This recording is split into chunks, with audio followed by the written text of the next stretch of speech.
contra ministros do Supremo. A história começa como aquelas peças mal montadas de diplomacia internacional em que todo mundo finge que sabe exatamente o que está acontecendo, mas ninguém admite que está improvisando. No dia 30 de julho de 2025, os Estados Unidos apertam um botão pesado. A OFAC coloca Alexandre de Moraes na lista da Lei Magnitsky, um instrumento criado para punir violações graves de direitos humanos e que agora mirava um ministro do Supremo Tribunal Federal brasileiro, algo tão raro que já nascia carregado de simbolismo político. A justificativa vinha empacotada em frases formais, falando de supostas ações contra liberdades fundamentais e prisões arbitrárias. O que ninguém dizia, mas todo mundo percebia, era o tamanho do recado. O tempo passa, a temperatura sobe e, silenciosamente, a coisa se estende. Pesquisas, análises, reportagens, tudo aponta que em setembro o impacto das listas complementares já tocava não apenas o ministro, mas também a esposa, Viviane Barsi de Moraes, e até entidades relacionadas. Um gesto aparentemente técnico, mas que no tabuleiro geopolítico funciona quase como uma declaração pública de desconfiança familiar. Se o objetivo era criar constrangimento, funcionou. Se era mandar um sinal, conseguiu. E então chegamos ao capítulo atual, datado de poucas horas atrás.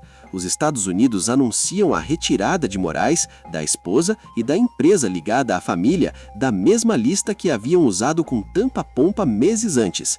De repente, como se alguém tivesse percebido que exagerou na dose ou que o timing político não ajudava mais, a máquina volta atrás. Sai nota oficial, saem análises, saem manchetes e com elas entra a pergunta inevitável: por que agora? Não há resposta pública, e justamente por isso a história fica ainda mais saborosa. Enquanto isso, no Brasil, o espetáculo paralelo avança. Uns comemoram a retirada como vitória diplomática, outros interpretam como prova da fragilidade ou contradição americana, e alguns, mais pragmáticos, apenas observam a coreografia eleitoral se aproveitando da situação.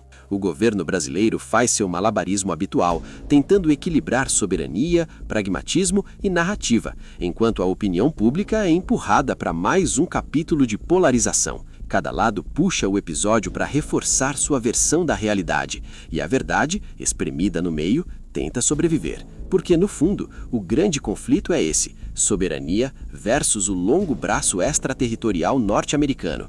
A Lei Magnitsky é poderosa, mas não deixa de ser um instrumento político, e quando ela entra num país com um cenário tão inflamado quanto o brasileiro, vira combustível. Primeiro, os SA sancionam um ministro supremo estrangeiro, algo que quase nunca fazem, e depois removem a sanção em poucos meses.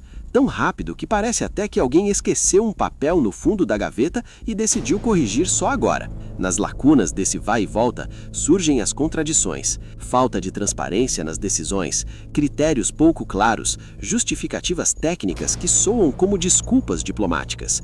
A ausência de detalhes sobre o porquê da retirada é justamente o que alimenta teorias e narrativas de todos os sabores. Pressão diplomática, revisão interna, mudança de administração ou apenas um ops burocrático do tamanho do Capitólio? Oficialmente, ninguém fala. Extraoficialmente, todo mundo especula. Os impactos são imediatos: viagens desbloqueadas, finanças liberadas, ruídos temporários abafados. Mas o efeito colateral mais profundo talvez seja outro: a percepção de que a ferramenta Magnitsky pode ser moldada conforme o vento do momento político. Algo que deveria ser duro, preciso e moralmente sólido passa a parecer flexível demais, quase plástico.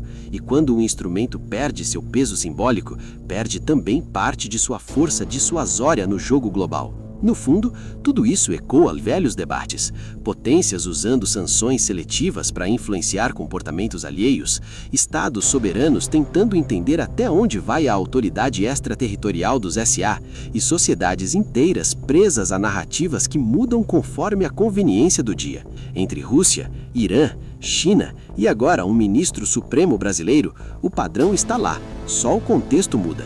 Os fatos confirmados são simples. Moraes foi sancionado em julho, a sanção foi ampliada nos meses seguintes e agora, em dezembro, ele e seus familiares foram retirados da lista.